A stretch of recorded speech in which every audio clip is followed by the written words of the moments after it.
नमस्कार, मैं गरिमा झा। आप देख रहे हैं न्यूज़ 17।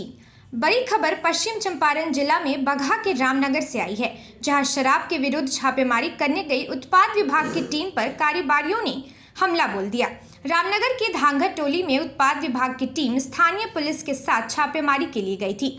छापेमारी के दौरान अचानक महिलाओं ने पुलिस टीम पर हमला बोल दिया और कारोबारियों की ओर से टीम पर पत्थरबाजी भी की गई, जिसमें 2 पुलिसकर्मियों के घायल होने की खबर आई है।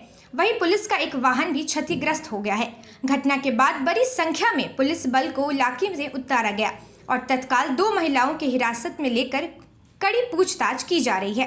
बताया जाता है कि रामनगर शहर के धांघर टोली में बड़े पैमाने पर शराब का निर्माण और बिक्री की जा रही थी। वहीं कारोबारियों की पहचान पर कार्रवाई चल रही है। वहां के अधिकारियों ने क्या कुछ कहा है, आइए सुनते हैं इस वीडियो में। अरे सुबह में हम लोग रामनगर धांघर टोली में पुलिस की टीम थी, रामनगर थाना है से पुलिस की टीम भी थी, हम लोग थे।